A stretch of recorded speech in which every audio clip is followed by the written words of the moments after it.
रक्षाबंधन का पर्व हमें कब मनाना है? वर्ष 2026 में। जैसा कि सावन मास की पूर्णिमा तिथि पर, जिसे श्रावणी पूर्णिमा भी कहा जाता है, रक्षाबंधन यानी कि भाई बहन के पवित्र रिश्ते को दर्शाता है ये रक्षाबंधन का त्योहार। कहीं कहीं इसे राखी बांधने यानी कि राखी का त्योहार के नाम से भी बोलते हैं। अब रक्षाबंधन को लेकर बहुत सारे प्रश्न आ रहे हैं कि इस दिन ग्रहण भी लग रहा है, राहु काल का समय क्या होगा, साथ में पंचक भी है, तो राखी बांधने का शुभ समय क्या होगा, बहनें अपने भाइयों की कलाई पर रक्षा सूत्र कब बांधें। अब जिन बहनों के आसपास में मायका है वो तो चली जाएंगी, बांध लेंगी, लेकिन जिनका घर दूर है वो लोग राखी कैसे बांधेंगे।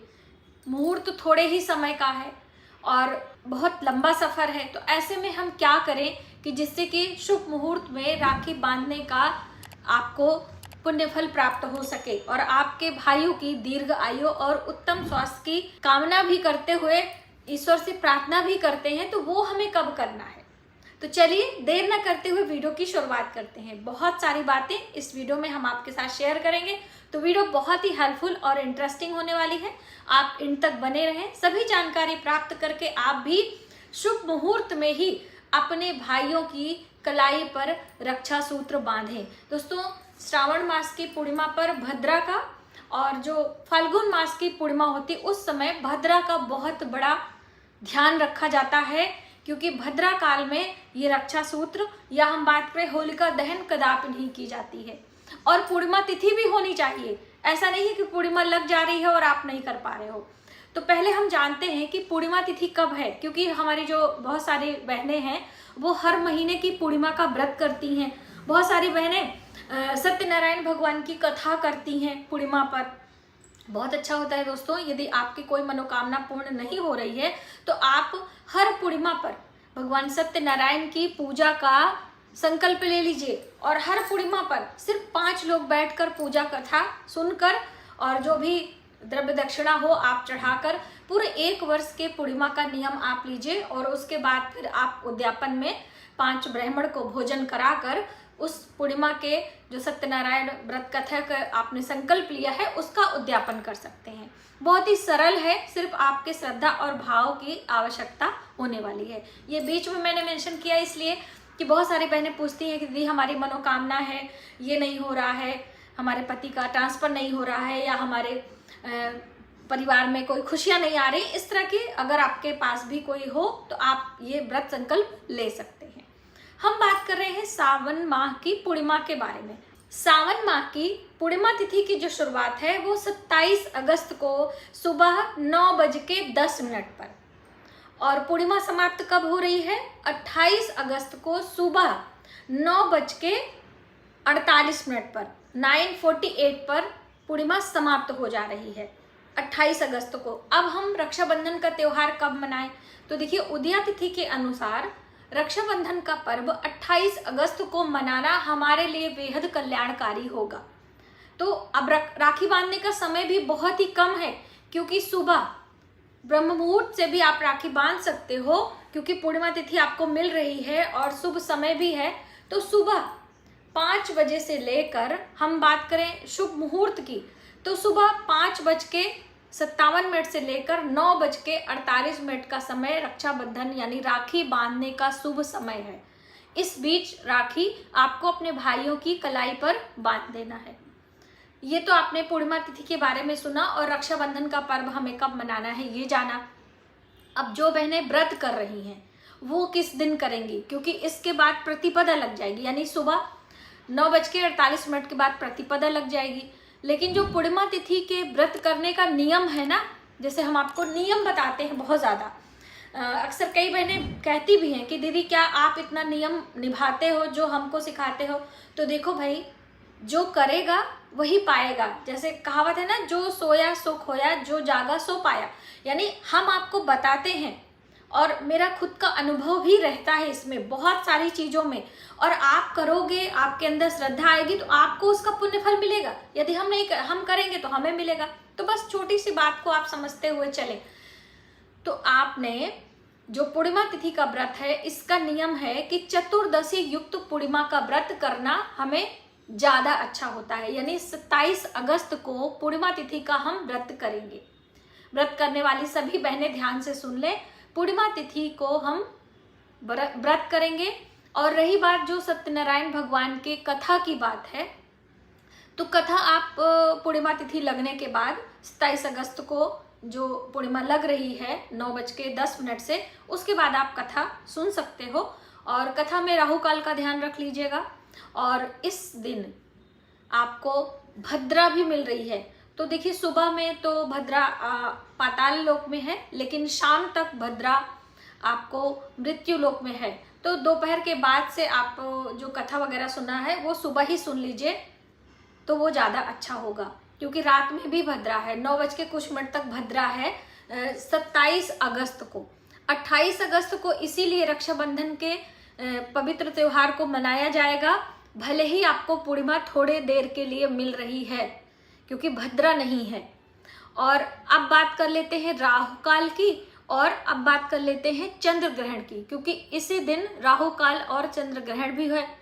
तो देखिए, चंद्र ग्रहण भारत में दिखाई नहीं देगा। वैसे तो हमारी ये खगोलीय घटना है, हमारे जो साइंटिस्ट होते हैं, वैज्ञानिक लोग होते हैं, इसमें चंद्र और उसको मापते हैं, उससे बहुत सारी चीज़ों का आकलन लगाते हैं। लेकिन हमारे इस सृष्टि में चंद्र और सूर्य एक ही हैं, और जब भी कोई घटना होती है सूर्य चंद्र को लेकर, जैसे ग्रहण, तो इस समय हमें पूजा पाठ अधिक करना चाहिए, मंत्रों का जप करना चाहिए, और ग्रहण के बाद हमें दान पुण्य करना चाहिए। तो चाहे भारत में दिखाई दे रहा है या नहीं, तो भी आपको दान करने का पुण्यफल मिलेगा, क्योंकि पूरे सृष्टि में चंद्र और सूर्य एक होते हैं। ठीक है। और हर सूर्य ग्रहण के 15 दिन बाद चंद्र ग्रहण लगता है, ये एक साइकिल है। तो अमावस्या पर यानी 12 अगस्त को सूर्य ग्रहण है, और फिर ये आपको 28 अगस्त को चंद्र ग्रहण लगने वाला है। चंद्र ग्रहण भारत में दिखाई नहीं देगा, इसलिए इसके सूतक पातक का मान्य हम नहीं करेंगे, लेकिन आप दान पुण्य आदि कर सकते हैं। चंद्र ग्रहण लगने का शुभ समय क्या होगा, यानी कि ग्रहण कब लगेगा, जब हम मंत्रों का जप आदि कर सकेंगे। तो आप पूजा पाठ भी कर सकते हैं, क्योंकि भारत पे इसके सूतक पातक का मान्य नहीं किया जा रहा है। तो शुभ समय है सुबह में 6:55 से लेकर दोपहर 12:30 का समय ग्रहण लगने का है 28 अगस्त को। डेट आप क्लियर कर लीजिए, चंद्र ग्रहण का है 28 अगस्त को। ठीक है। अब दिखाई नहीं देगा, इसलिए इसका राखी से कोई संबंध नहीं है कि हम रक्षा सूत्र नहीं बांधेंगे। अब बात कर लेते हैं पंचक की, क्योंकि पंचक को भी लेकर बहुत सारी बहनें बहुत सारे सवाल करती हैं, क्योंकि इस पर अभी 1 साल से बहुत ज़्यादा लोग सचेत हो गए हैं, सजग हो गए हैं, आप ऐसा भी कह लीजिए। तो पंचक में कुछ विशेष कार्य होते हैं जो कि हमें नहीं करना होता है। बाकी आप रक्षा सूत्र वगैरह बांधिए, इसका कोई वैसा प्रभाव नहीं पड़ने वाला है। पंचक में हम बात करें कि जो लकड़ी फर्नीचर वाले काम, या जैसे पहले समय में चारपाई बनाना, उसके पाए वगैरह भी, या फिर चारपाई बिनना, चाहे वो बेड हो चाहे कुछ भी हो, फर्नीचर से संबंधित काम नहीं करना चाहिए। स्लेब नहीं डालना चाहिए। दूसरा, जैसे छप्पड़ वगैरह लोग घास फूस के बनाते थे, वो सब नहीं करना है। विवाह नहीं करना होता है। ये सारे काम पंचक के दौरान हमें नहीं करना है। बाकी आप दान पुण्य पूजा पाठ कुछ भी करें, तीर्थ व्रत कथा करेंगे पंचक में, उसका कोई दुष्परिणाम आपको नहीं मिलेगा। अब बात कर लेते हैं राहु काल, क्योंकि राहु काल में भी आप सत्यनारायण भगवान वगैरह की कथा ना सुने, वो ज़्यादा अच्छा है। तो राहु काल का समय 28 अगस्त को सुबह 10:30 से लेकर 12 बजे तक का है, 28 अगस्त को। तो आप इसके पहले रक्षा सूत्र बांध लें। अब देखिए, ये तो आपको मैंने अलग अलग चीज़ें क्लियर करी हैं, चंद्र ग्रहण, भद्रा, पंचक, राहु काल और पूर्णिमा तिथि कब लग रही है, कब होगी समाप्त, ये सारी चीज़ें आपकी क्लियर हो गई। अब दूसरी बात आती है कि जिन बहनों के घर दूर हैं और वो रक्षा सूत्र बांधना चाहती हैं, या जिनको एक से अधिक भाई हैं या बहनें ही जा रही हैं रक्षा सूत्र बांधने, तो अब इतने कम समय में तो संभव नहीं है। तो हम क्या करेंगे, तो आपको करना क्या है, 28 अगस्त को सुबह सवेरे स्नान ध्यान करके अपनी रक्षा सूत्र को लेकर हल्दी कुमकुम का तिलक लगाएं, पुष्प चढ़ाएं, धूप दीप दिखाएं, उसे अभिमंत्रित करके देवी देवताओं के चरण में रख दें। यानी भगवान विघ्नहर्ता, भगवान गणेश प्रथम पूज्य देवता हैं, तो आप उनके चरणों में वो रक्षा सूत्र रखकर प्रार्थना करें कि हे भगवान गणपति, जैसे आप सभी विघ्नों को दूर करते हैं, हमारे भाई के जीवन को सुखमय बनाएं, उनके दीर्घ आयु करें, उत्तम स्वास्थ्य की प्राप्ति दें और ये रक्षा सूत्र उनके लिए शुभ हो। बस आप इस तरह से करके इसे अभिमंत्रित कर लें और फिर दिन में राहु काल का समय छोड़ के आप कभी भी रक्षा सूत्र बांध सकते हैं। ठीक है, तो आप इस नियम का पालन करते हुए रक्षाबंधन का पर्व मनाएं। आज की वीडियो में बस इतना ही। यदि हमारी जानकारी आपको थोड़ी सी भी हेल्पफुल लगे तो प्लीज़ वीडियो को ज़्यादा से ज़्यादा लोगों में शेयर करें और नीचे जय माता दी कमेंट बॉक्स में ज़रूर लिखें। मिलते हैं एक नई जानकारी के साथ नए वीडियो में। तब तक आप अपना अपने परिवार का ख्याल रखें।